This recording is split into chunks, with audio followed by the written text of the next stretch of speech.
The day the aliens came was sunny on Earth, but dusty on Mars. No one expected visitors from beyond the solar system, at least not like this.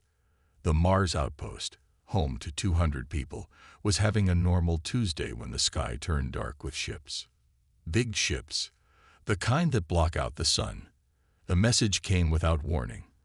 It filled every screen and speaker in the outpost. A face appeared, tall forehead, gray skin, and eyes set wide apart. The alien called itself Gort of the Drell Empire. People of Earth, it said in perfect English, your planet is now part of the Drell Empire. Surrender within 48 hours or face destruction. This is not a negotiation. The transmission ended, just like that. Back on Earth, Captain Jack Reed was eating lunch when alarms started blaring.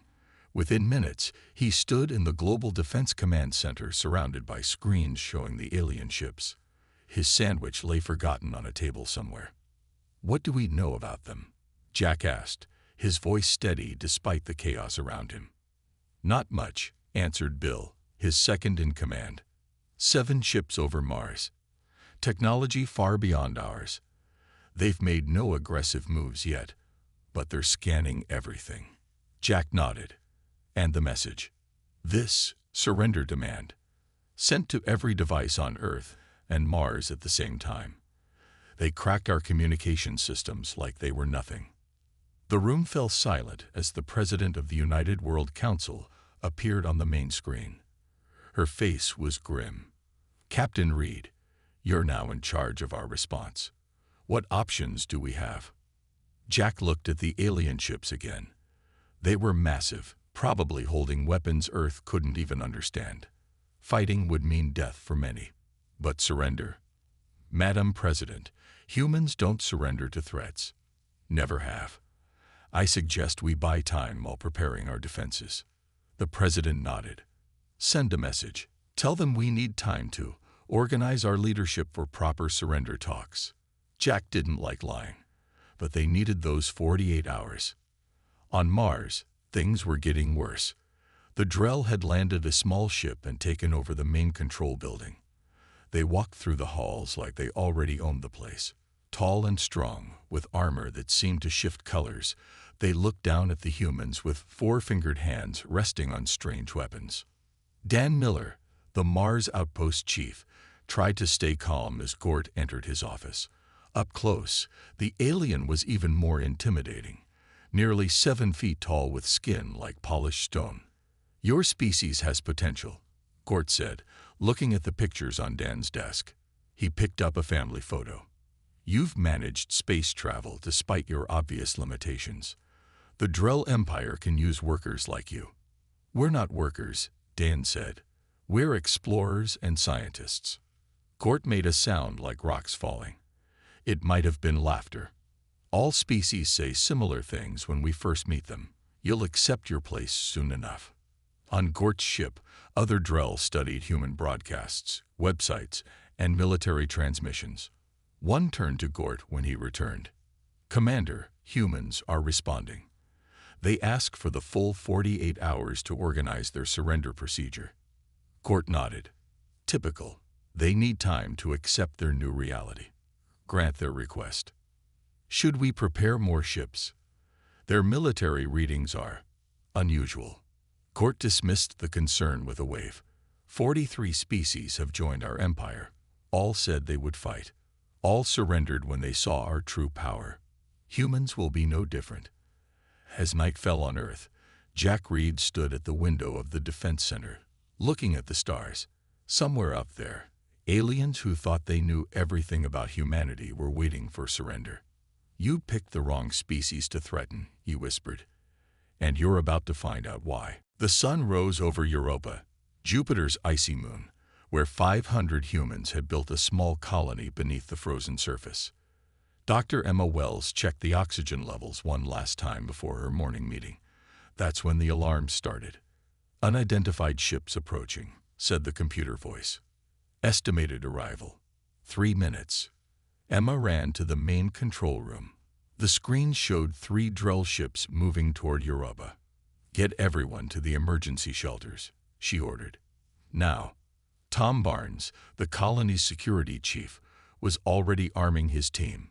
"Those are the same aliens from Mars," he said, checking his weapon. "They're here to make a point." Emma nodded. "Then let's give them something to think about." The colony had been built with safety in mind. Hidden tunnels, backup systems, and emergency plans for every possible disaster. No one had planned for aliens, but humans were good at adapting. The first Drell ship landed on Europa's surface and cut through the ice with a red beam. Soldiers in strange armor poured into the upper levels of the colony. They expected to find humans running in panic, begging for mercy. Instead, they found an empty colony. "Where are they?" asked the Drell commander. "Locks."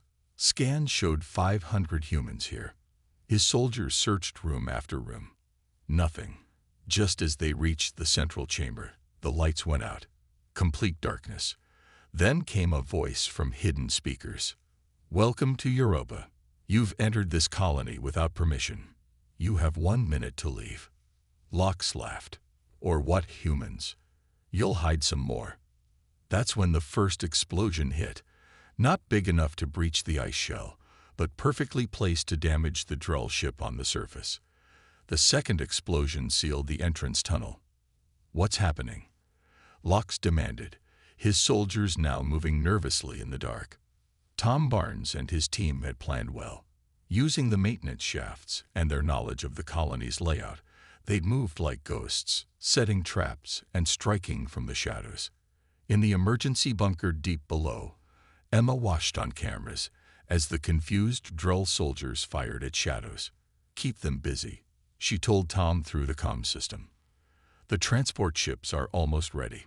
The Drell were strong and had better weapons, but they didn't know the territory. They didn't expect resistance. Most importantly, they didn't understand humans. On the third Drell ship, still in orbit, the captain received strange readings. "Something's launching from the far side of Europa," he reported to the fleet commander. Hidden beneath Europa's ice, on the side facing away from the Drell ships, 3 transport vessels launched silently, carrying most of the colonists to safety. After 2 hours of chaos, Locks ordered his troops back to their ship. They had captured only 12 humans and lost 8 soldiers. It made no sense. These were supposed to be helpless civilians. On the Drell command ship near Mars, Gort received the report with growing concern. "What do you mean most escaped?" "They're trapped on a frozen moon." "They had hidden ships, sir," came the reply. "And the ones who stayed behind fought like, I don't know what.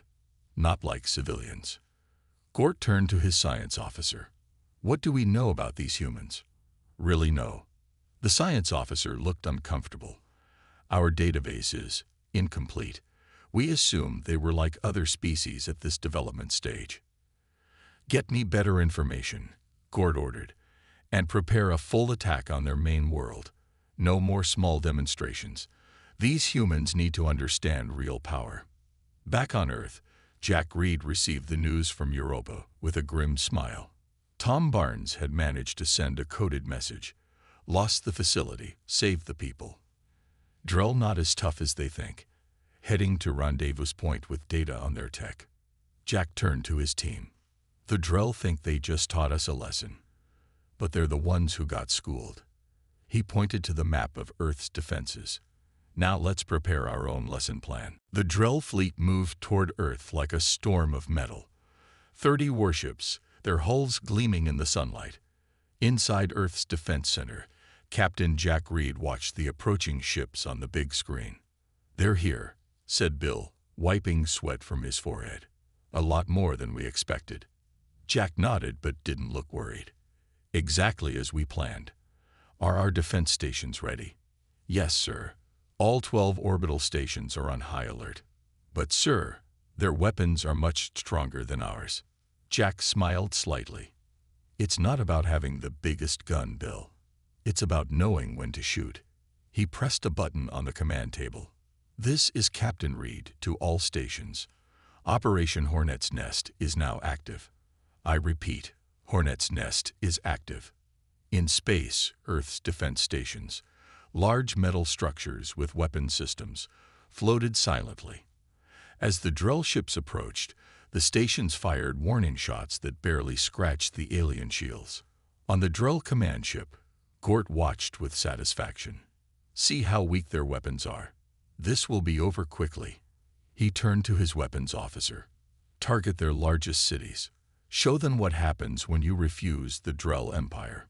The Drell ships pushed forward, easily moving past the first line of Earth's defenses. The alien commanders were confident, even bored. This was too easy. What they didn't know was that humans had been busy during those 48 hours. Very busy. Marcus Hill, Global Defense Director, sat in a hidden bunker beneath the Rocky Mountains. Around him, a team of engineers and scientists monitored screens filled with data. One woman typed rapidly, her screen showing strange alien code. "Are you sure this will work?" Marcus asked her. "Positive," she replied without looking up. "We've been studying their communication signals since Mars. Their technology is advanced, but their security is predictable." Marcus nodded and picked up a secure phone. "Captain Reed, we're ready here." Back in space, the Drell fleet had pushed deep into Earth's defense grid. Earth ships retreated, appearing to panic. Some Drell officers laughed at how easily the humans ran.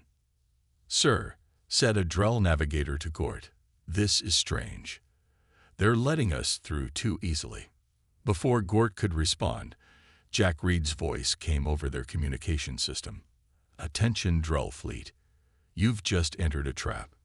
Thanks for making this easy." Gort stood up, angry and confused. "How are they on our secure channel?" "Cut the signal." But it was too late.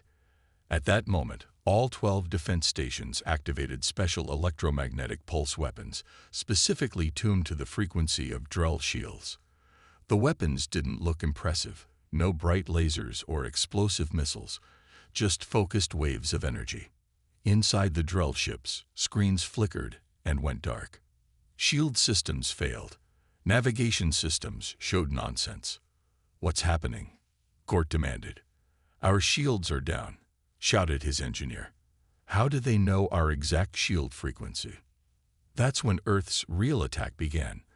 From hidden positions, hundreds of smaller ships appeared, launching precise strikes at the now vulnerable Drell vessels. They didn't try to destroy the massive alien ships, just disabled their weapons and engines with surgical precision. In the Rocky Mountain bunker, Marcus Hill watched the data streams with satisfaction. "Look at that.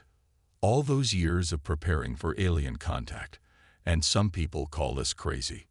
His assistant smiled. "Good thing we didn't just prepare for friendly visitors." 3 hours later, half the Drell fleet floated helplessly in space. The other half had retreated to a safe distance, shields damaged but still functioning. On Earth, Jack Reed received congratulations from world leaders.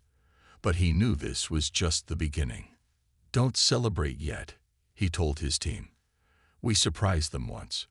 They won't make the same mistake twice." On his damaged command ship, Gort stared at the reports in disbelief. "Impossible," he whispered. "How could primitives do this?" For the first time, he felt something new when thinking about humans. He felt fear. Krell was not a soldier. Among the Drell, he was what humans would call a scientist. As the fleet regrouped beyond Earth's moon, he sat in his laboratory examining data about the strange creatures who had just damaged half their ships. "This makes no sense," he muttered, scrolling through human history on a screen. Another Drell scientist looked over his shoulder. "What troubles you?" she asked. Krell pointed to the screen. "These humans. Look at their timeline." The screen showed human development from cave paintings to space travel. They went from throwing rocks to building spaceships in less than 10,000 years. His colleague's eyes widened. "That's impossible. Our species took 50,000 years to do the same. And we're considered fast developers," Krell added. "But there's something even stranger." He switched to another screen showing human wars. They never stopped fighting. Ever. Not even for a century. In the command room, Gort was having a difficult meeting with the Drell High Command via space transmission. The older Drell on the screen looked deeply unhappy. "Explain how primitives disabled our best ships," the High Commander demanded. Gort tried to stay calm. "They studied our technology and adapted quickly. They focused on our shield frequencies. You underestimated them," the High Commander said coldly. "This is unacceptable." Before Gort could respond, Krell entered the room. "Commander, I need to show you something important." Gort would normally punish such an interruption, but he was desperate for answers. "Show me." Krell displayed his findings on the main screen, visible to both Gort and the High Command. "Humans are different from any species we've encountered. They evolved on what we would classify as a death world." "A death world?" the High Commander asked. "Yes," Krell continued. "Higher gravity than our homeworld, extreme temperature ranges, thousands of predator species, constant natural disasters. Their planet tried to kill them every day for millions of years." He switched to images of human wars. "And when nature wasn't killing them, they were killing each other." Gort studied the images of human battles throughout history. "So they're just violent savages?" "No," Krell said. "That's what makes them dangerous. Look at this." He showed a split screen, one side showing human weapons evolving, the other showing medicine, art, and science advancing. Every major war pushed their technology forward. They invented nuclear power to make better weapons, then used it for energy. They developed spaceflight because of military competition. The High Commander leaned closer to his screen. "Are you saying their constant fighting made them stronger?" "Exactly," Krell replied. "While most species develop technology for comfort or necessity, humans developed it to survive, both against nature and themselves. They'd been preparing for threats their entire existence." Back on Earth, in an underground laboratory, human scientists worked around the clock. They had captured a damaged Drell shuttle and were taking it apart piece by piece. "This is amazing," said Dr. Tim Foster, examining the alien engine. "Their power system is based on principles we theorized but couldn't yet build." Across the room, another scientist opened a Drell computer system. "Their programming language is different, but the logic is similar to ours. I think I can interface with it." Captain Reed entered the lab with Marcus Hill. "How soon until we can adapt some of this tech to our ships?" Reed asked. "Weeks, not months," Tim replied. "They're advanced, but not in ways we can't understand. It's like they took the same path we're on, just a few hundred years ahead." Marcus nodded. "Good, because our intel suggests they're calling for reinforcements." Reed picked up a piece of Drell technology. "Then we better work fast. Next time they come, they'll be ready for our tricks." In his lab, Krell continued studying humans late into the night. He found himself both terrified and fascinated by these creatures from a harsh world. What truly worried him wasn't their weapons or their clever traps. It was their speed. The Drell had never seen a species learn so quickly, and now humans were studying Drell technology. "We should have watched them longer before attacking," Krell whispered to himself. "We woke something that doesn't know how to stay down." The great hall of the Voss Collective gleamed with metal and light. Unlike the Drell, the Voss were not flesh and blood but machines that had evolved beyond their creators. Their bodies were smooth silver with glowing blue eyes. Gort stood uncomfortably before the Voss Council. The Drell and Voss had been rivals for centuries, but now Gort needed their help. "You come to us after losing to primitives." The Voss leader's voice was calm but cold. Its name was Nexus, and its metal face showed no emotion. "We did not lose," Gort said, trying to sound confident. "We simply underestimated them." Nexus's blue eyes flickered. "The mighty Drell Empire asking for help. This is new." Krell stepped forward with a data device. "We have information you should see. Humans are a threat to all advanced species." A Voss with gold markings took the device. "We will study this data. But why should we join you against some distant primitives?" Because they learn too quickly, Krell said. Look at their broadcasts. Study their internet. See how they think. While the Voss examined human data, back on Earth, the United Defense Council gathered in New York. Representatives from every nation sat around a large table. At the head stood Lisa Park, the UN ambassador. The Drell have retreated beyond the moon, but our satellites show they're communicating with someone. Lisa said, pointing to a map of space. We believe they're calling for help. Captain Reed nodded.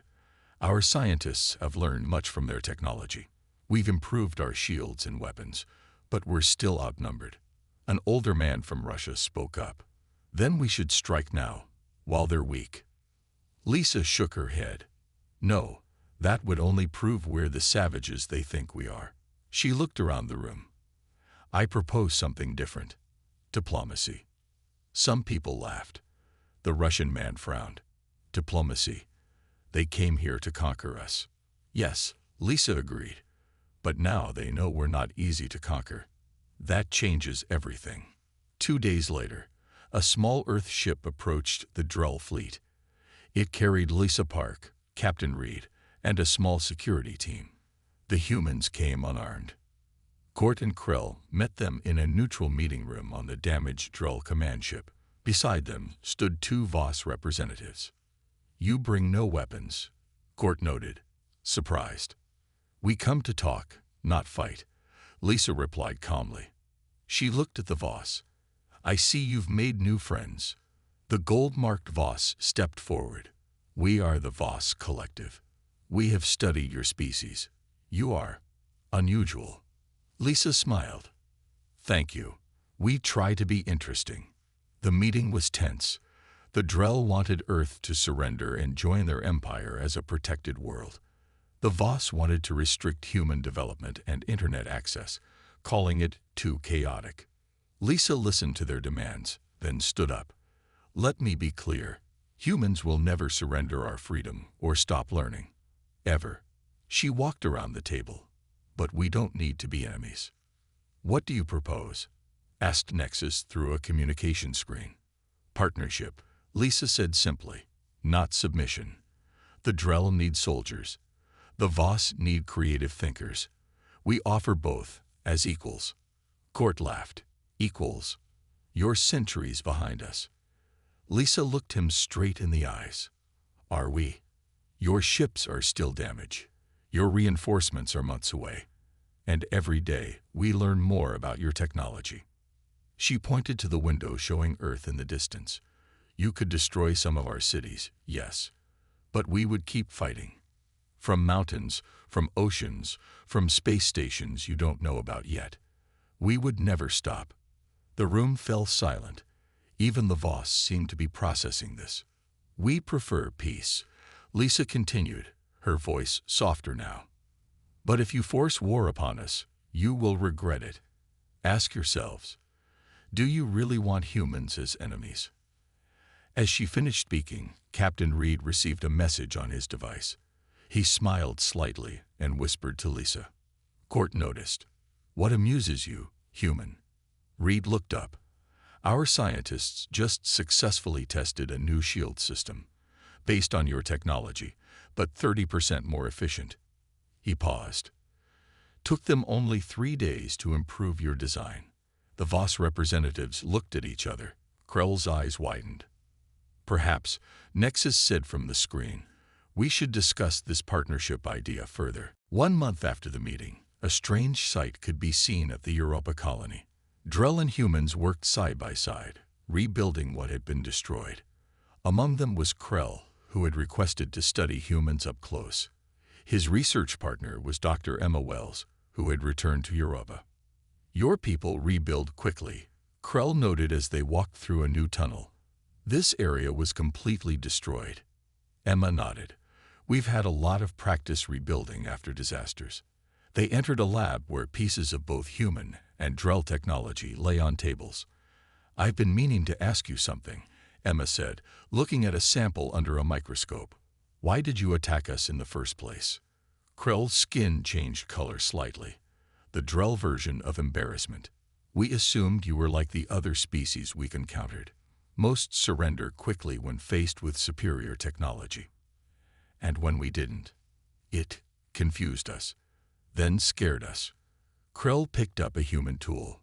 We didn't understand what we were dealing with. Their conversation was interrupted when a machine in the corner beeped. Emma walked over and checked the results on a screen. "That can't be right," she whispered. "Run it again." Krell joined her. "What is it?" Emma pointed to data on the screen. "We've been comparing Drell and human DNA. Look at these markers. They're associated with environmental adaptation." Krell studied the screen, his eyes widening. "These readings," he tapped quickly on a device on his wrist, pulling up Drell genetic data. "Compare it to our baseline." When the comparison finished, both scientists stared in shock. "We need to tell everyone," Emma said quietly. Back on Earth, Ray Johnson didn't care about DNA or diplomacy. He was an engineer with a simple goal: make things work better. In his workshop at the Global Defense Center, he had been given an amazing opportunity: combine Drell and Voss technology with human innovation. "Try it now," he told his assistant, a young woman named Anna. She pressed a button on what looked like a smaller, sleeker version of a Drell weapon.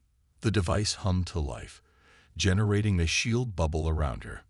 What made it special was that it used half the power of a Drell shield, but was 20% stronger. "Perfect," Ray exclaimed. "The Voss energy distribution system works perfectly with our miniaturization techniques." Anna deactivated the shield. "The Drell engineers said this shouldn't be possible for at least 5 years." Ray smiled. "They think too linearly.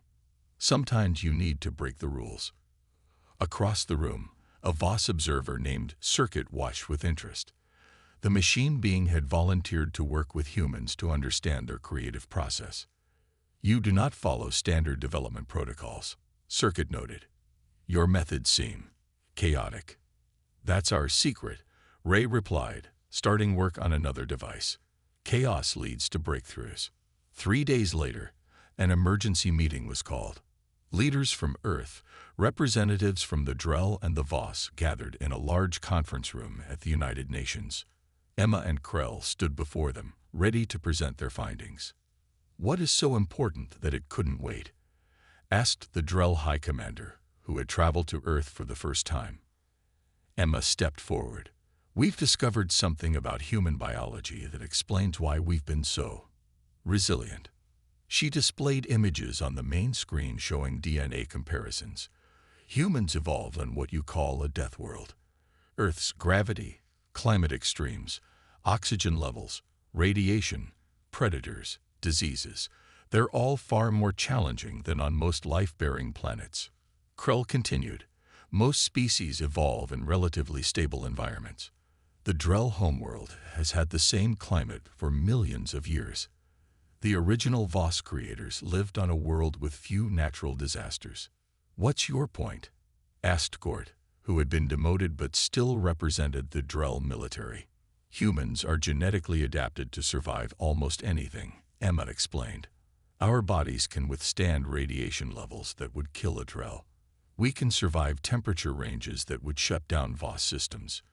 Krell pointed to specific genetic markers. "They even have redundant organs. 2 kidneys when one would work. A liver that regenerates itself. Backup systems everywhere." The room fell silent as everyone processed this information. "So you're saying," Nexus of the Voss finally spoke, "that humans are basically Death World survivors," Emma finished. "We didn't just build weapons because we fought each other. We built them because everything on our planet was trying to kill us. And we still thrived." 1 year passed since the Drell first arrived at Mars.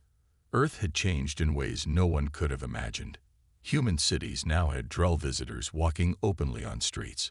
Voss machines helped run power systems more efficiently than ever before, and humans shared their ideas, music, and art with their new alien allies. On the rebuilt Europa colony, a ceremony marked the opening of the first joint research center. Emma stood beside Krell, watching as the red ribbon was cut by a human child and a young Drell. Would you have ever imagined this? Emma asked. When you first came to attack us. Krill's skin rippled with colors. The Drell equivalent of laughter. Never. We thought we would add another obedient species to our empire. Instead, we found partners. Captain Jack Reed, now Admiral Reed, stood at the ceremony with Gort, who had eventually regained some respect among his people. The two had developed an unusual friendship built on mutual respect. You know, Gort said quietly as they watched the celebration, attacking your planet was the most fortunate mistake in Drell history. Jack raised an eyebrow. Fortunate? Yes. Had we simply observed longer before engaging, we would have approached with far more caution. We might never have formed this alliance. Gort looked at the humans and Drell mingling together. We would have remained enemies, watching each other from a distance. Later that day, representatives from all three species gathered in the new meeting hall. Lysa Park, now serving as Earth's ambassador to galactic affairs, addressed the crowd. 1 year ago, we faced each other as enemies. Today, we stand as allies. She gestured to the view screen showing a new fleet of ships in Earth orbit. They were beautiful machines, combining the best technology from all three worlds. Human creativity, Drell power systems, and Voss precision. Lysa continued. Together, we've accomplished in 1 year what might have taken decades separately. Nexus of the Voss stepped forward, its metal body gleaming under the lights. The Voss Collective has calculated that this alliance has accelerated technological development by 317% for all our species. People cheered, but the celebration was interrupted when an urgent message came through. A Drell commander appeared on the main screen, his face serious. High Command, we've detected multiple unknown ships entering the outer solar system. They match no known design. The room fell silent. Jack and Gort moved quickly to a control panel, reviewing the incoming data. They're not responding to standard communication protocols, Jack noted. Marcus Hill, still serving as Earth's defense director, joined them. We're tracking 27 ships, moving fast toward Neptune. Within minutes, a special Galactic Council meeting was called. The leaders of all three species gathered to face this new development. We've seen this pattern before, said the Drell High Commander grimly. The Scourge. They've destroyed 3 civilizations in the past century. Images appeared on screens showing strange biomechanical ships. They looked like nothing from Earth, Drell, or Voss design. More like living creatures than machines. What do we know about them? Lysa asked. They consume, Nexus answered. Resources, technology, even people. They don't communicate or negotiate. They simply take. The room erupted in concerned voices until Jack Reed stood up. All eyes turned to him. You don't survive on a planet like Earth without learning how to handle existential threats, he said calmly. Let us show you how it's done. He walked to the main strategic display and began laying out a plan. Humans, with their unconventional thinking, proposed ideas that neither the disciplined Drell nor the logical Voss would have considered. As they worked, Ray Johnson entered the room with Circuit the Voss. They carried what looked like small silver discs. We finished the prototype integration systems, Ray announced. With these, Drell ships can use Voss targeting with human interface design. Emma and Krell joined the planning, adding insights from their genetic research. If these Scourge are partially biological, Emma suggested, we might be able to use that against them. As the meeting continued, Gort looked around the room at the three species working together. He leaned toward Jack. You know, when we first met, I thought humans were just another primitive species to conquer. Jack smiled. And now? Now I almost feel sorry for the Scourge, Gort replied. They have no idea what they've just stumbled into. Outside the window, Earth shone blue and beautiful in the distance, the planet that had created humanity. Harsh, dangerous, and wonderful. The death world that had prepared its children for the stars.